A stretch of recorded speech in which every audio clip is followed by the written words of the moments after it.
we're waiting in Miami for Tua Tagovailoa to return. And there was a vibe. Before I let you hear what Mike McDaniel had to say yesterday, there was a vibe that Tua wasn't going to play in this game. It'll be 3 weeks since his latest concussion. Something I feel more significant, more broad, more permanent may be happening behind the scenes as to this issue of Tua Tagovailoa playing and then periodically getting another concussion and then not playing. How much longer will the Dolphins go with a starting quarterback who has had at least 2, maybe 3 concussions this year? Most of us think it was 3. The official number is 2. Here's the official comment from Dolphins coach Mike McDaniel on Wednesday as to the status of his quarterbacks for the playoff game, Super Wildcard playoff game at Buffalo on Sunday.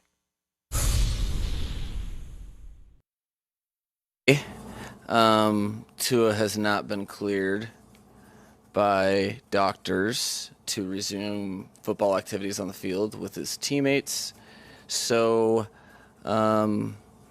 because of that and because of the time that he's missed, I can rule him out for Sunday. Teddy is still working his way back. His biggest thing is he knew that he had to be in a position where he had to be fully functional on Sunday. As a result, we will be approaching the game today, the Wednesday game, as Skylar Thompson as our starting quarterback. That's the word from Mike McDaniel. And look, this is a serious health situation for Tua Tagovailoa, and we have witnessed an even more serious health situation of a different kind now 10 days ago. It feels a lot longer than that with Damar Hamlin. Yeah. So Tua not cleared and not even an attempt to get him cleared. It's one thing to not be cleared on Wednesday before a game more than 2 weeks after you've had a concussion. It's another thing to not be cleared by game day. But it tells me, Charean, that wherever he is in that 5-step return to play protocol, they've decided he ain't getting through step 5 by Sunday. So we're just going to rule him out. We're just not even going to go there. That's it. And they're preparing for Skylar Thompson to be the starter because Teddy Bridgewater's still dealing with a pinky injury. They call it dislocated. I was told from the get-go there's a fracture too, which makes it even harder for Teddy to grip a football and come back and play. So no Tua. We knew it as of Wednesday, and now we know it looks like it's going to be the rookie that they really like, but rookie quarterback, playoff game on the road, Buffalo Bills, all the other factors associated with playing in Buffalo this year, this weekend. There's a reason why the Dolphins are 13-point underdogs, the biggest wild card weekend underdog ever. Well, and Mike, we go back to think about Jimmy Garoppolo. We always talked about that health was one factor that you have to factor into him, and it has been his health. And it's been the same way with Tua, frankly, since he's been in the league for 3 years. And you know, concussions happen and sometimes they're unavoidable and they're not your fault and all those things. But the fact is that he's missed a lot of games over 3 years. And the Dolphins knew, obviously, before this week, probably before last week, probably before the week before that, that they more than likely 99% weren't going to have Tua Tagovailoa in the postseason. And their chances of winning this game, we all think, are slim and none. The biggest underdog, I think, in wild card weekend ever. So their chances of winning this are slim to none, Mike. But even if they win it, I mean, I don't see Tua coming back this year. And we hope that he comes back next year and has a good career. But this is kind of where he is in his career right now. We think of him as, you want to say, injury prone, because that's what's happened over 3 years. Well, one very important point, and you're right, 12 points was the biggest spread for Wild Card Weekend ever, and right now it's 13 and a half in some places, and it may go up even higher because I would suspect that plenty of people will be inclined to take Buffalo and give the points even at 13. If the Dolphins somehow would pull the biggest upset based on point spread in Wild Card round history, why would you bring back Tua? It will have meant great that point. Yeah. Skylar Thompson led the Bills to this enormous, significant, franchise-altering win, all of a sudden Skylar Thompson isn't just your quarterback for the rest of the postseason. He may be your quarterback in 2023 regular season. More on that in a minute. With Tua, this is where I struggle because on one hand, once Tua's cleared, he's cleared. And if Tua wants to come back and play football, he should be able to come back and play football until his next concussion. But I think there are other issues at play here, exacerbated by Damar Hamlin. The broader PR reality of the National Football League, the optics, as they say, of the NFL. You got one team that has a quarterback who's concussion prone. It's not just injury prone. Jimmy Garoppolo, torn ACL, sprained ankle, twisted this, tweaked that. No, this is concussion. Well, the first concussion officially wasn't a concussion, but those of us who have common sense know it was a brain injury, not a back injury that caused him to wobble back in late September, week 3 against these same Buffalo Bills. So, at what point, Charean, is it okay for the football machine, the giant football machine made up of interchangeable parts of players who always come and go, and either the part is broken or the part is deemed to not be good enough to be in the machine anymore, or the part chooses to pop out of the machine and walk away like Andrew Luck? Whatever the case may be, is it appropriate for the Dolphins to just say, we're out? We don't want this. We don't need this. We don't want to be the focal point of the national football concussion debate because our quarterback can't avoid hitting his head on the ground because he doesn't get rid of the football. He gets ragdolled because the physics aren't on his side. And even if he's healthy and he wants to play and he's cleared to play, we're just not doing it anymore because we can't continue to have once every 2 or 3 months the national media descend on our facility, the Today Show, the cable news networks, talking about Tua Tagovailoa and his latest concussion. It's not good for us. It's not good for the game. It's not good for anybody. And it's more of like a self-preservation, not we're concerned about Tua. We're concerned about ourselves because it's hurting the business to have a guy with concussion tendency and propensity on the field. I feel like that's where it's heading, and I'm struggling with whether or not that's right or wrong for the Dolphins to feel that way. It'll be interesting, Mike, if that happens. I can see time playing out over the offseason. He gets cleared, sees multiple people, gets cleared. Enough time has passed where people go, yeah, okay, he's all right, to come back and play in August or September. It is going to be a very interesting offseason for the Dolphins for those reasons. And what do they do at the quarterback position? Because, Mike, let's just say he's cleared. Dolphins aside, he's our quarterback for 2023. Let's just say that happens hypothetically. So what do you do at the backup position? Like, you've got to have a backup you can count on to come in and play multiple games, thinking we may not have him, forget all season, we may not have him for very many games in 2023. So to me, you've still got to have plans at the quarterback position, even if it's for the backup quarterback position, to get a veteran in there who you know can step in and play and not have to start a 7th-round draft pick in the postseason. So they have quarterback issues, whether it's moving on from Tua and getting somebody else in as your starting quarterback or having a better backup. And I know they thought Teddy was going to be that guy, but the fact is they're starting Skylar Thompson this week. So maybe you need 2 guys behind him, frankly.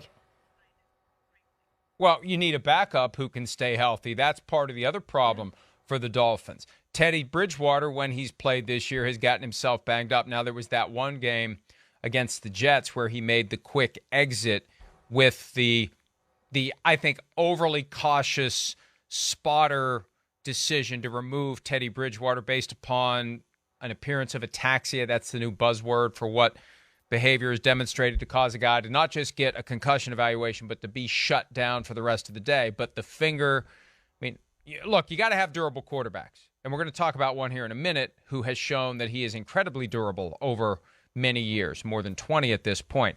But with Tua, There's one important date looming, and that's May 3rd. That's when the Dolphins have to make the decision on his fifth-year option. I think at this point there's no way they're touching it because it becomes fully guaranteed the moment it's exercised. I don't think there's any way they pick that up, even if they decide to go forward with him. Because, Charean, you made the perfect point. At some point he will be cleared, presumably. There's also a chance he's never getting cleared again. At some point he will have had too many concussions like Javid Best, and no doctor is going to put his or her name at the bottom of the page saying, I authorize this player to continue to play the sport of football that has caused him to have X number of concussions and counting. And even if you do get cleared, what happens when you come back and play? Unless you are going to dramatically change your style and get rid of the football before you get ragdolled to the ground and have your head hit the turf. That's how each of his concussions, the two that we know about and the third one that we suspect, have happened. So, before we get to May and they don't pick up the fifth-year option, we get to March and all those quarterbacks that are going to be available this year. Plenty of veterans, more than ever before. The quarterback carousel is going to spin like a mug, as Jamal Williams said the other night. Well, what do you do? What do you do? And, Charean, I say that because just before the show, I posted a PFT, and if you read it, great. And if you didn't, shame on you. But I posted right before the show that Tom Brady is in play for Miami. Yeah. I mean, he was last year. We know that. They got whacked for trying to line up Tom Brady and Sean Payton, for tampering with those two individuals. They were trying to thread this needle where we're going to get Payton, we're going to get Brady, we're going to go forward. The Brian Flores lawsuit blew that up and kept it from happening. Well, this year Tom Brady's a free agent. There's no contractual rights held by the Bucs that need to be finagled or dealt with, or a trade or whatever. He's a free agent first day of the new league year. And they tried to get him in 2020. They tried to get him in 2022, and now they can get him unrestricted and unfettered in 2023. And when you look at that team, offense and defense, you look at the weapons, you look at the coaching, and I assume Mike McDaniel will be back, although with Stephen Ross, you never quite know what he's going to do. Tom Brady would have reason to be interested in that team. And then you throw in the fact that, I mean, the family issues, we feel like a little inappropriate talking about it, but he wants to stay close to his kids. Well, that's a reason to go to Miami instead of San Francisco or Las Vegas. You're going to be closer to your kids if you're in Miami and if you don't stay in Tampa. So that's on the table. I'm not saying it's going to happen, but I think we need to at least plant a flag on the possibility that as the Dolphins consider their options, if they have decided to move on from Tua Tagovailoa, it could be that they finally make the move for Tom Brady, Charean. Well, and Mike, if you do that, you've absolutely moved on from Tua, because he didn't handle that very well when the word came out that the Dolphins were looking at Tom Brady and thinking about replacing him. He just didn't handle that very well. So he wouldn't handle that. Like, you couldn't bring him back and say, well, we'll just sit him behind Tom Brady for a year passes, people will be okay with him coming back, we'll sign him to a long-term deal, we'll franchise tag him. Whatever the case may be, he'll be our next quarterback. You can't do that. At that point, you've decided that you have moved on from Tua. You've got to trade him, cut him, get rid of him in some way, and let him go see if somebody else will give him an opportunity. So let's say that happens, Mike. Let's say they bring in Tom Brady. They're going to bring in this bridge quarterback and whatever. Skylar Thompson is going to be their next quarterback, or they're going to go get a young guy to come in after Brady, whatever the case may be. You've moved on from Tua. Does Tua get another opportunity with another team? Well, contractually, he has $4.7 million fully guaranteed in 2023. We hear all the time about NFL players need fully guaranteed contracts. Everybody in round one now gets a 4-year fully guaranteed contract. It used to be the first 20. It's now all 32, and it clearly applied to Tua Tagovailoa, the 5th overall pick in 2020. So the Dolphins are on the hook for $4.7 million. Do they trade him? Do they keep him? Do they cut him? The question would be, is there someone out there that is willing to assume that obligation, to assume that $4.7 million is nothing as backup quarterbacks go. Yeah. But the reality is this. He's got that scarlet letter of concussions. There's a point where, and I've been waiting for this to happen for 13 years. Not that I've been rooting for it, but when the NFL becomes hypersensitive to concussions and creates protocols that require players to remain out of action until they get all appropriate clearances, well, you're going to have a guy at some point who, when he plays, he's going to get concussions more quickly than others. And Javid Best was really the first one, but Javid Best never pushed back. Once Javid Best had his concussion when he was playing for the Lions, it was against the 49ers. It was the Jim Harbaugh, Jim Schwartz, what's your deal, bro? Although that was a different coach encounter. That was Pete Carroll and Jim Harbaugh when they were both at college. But that was the midfield confrontation between Harbaugh and Schwartz. Same game. Best hits his head on the ground. Doesn't look like that big of a deal, but given his history, concussion never gets cleared again. Tua would be the first one who I think is saying, I want to play. I'm trying to play. I want to be on a team. And the Dolphins say, no, thank you. What do other teams say? I don't know how any team can make him the starting quarterback. I don't know how you can justify that. And a year ago, and even more than that, going into the 2021 season, around Labor Day, that's when this notion spiked that the Dolphins are going to trade for Deshaun Watson. And that created, if you think he didn't handle talk of Tom Brady, and there was the weird, you're right, weird questions and answers at the press conferences, and it's like he was acting like he didn't understand how serious the pursuit of Tom Brady was. He was acting like it was in 2020 before they drafted him. No, Tua, it was in 2022 after they employed you for 2 years, and after they spent up until the trade deadline in 2021 trying to trade for Deshaun Watson, to the point where Tua did not handle that well at all. Tua was having a tough time processing whether or not the team believes in him, and there's the whole issue of how Brian Flores was coaching him, and how I heard at the time they voted Tua captain, and he didn't want the C on his jersey because he felt like the organization wasn't behind him.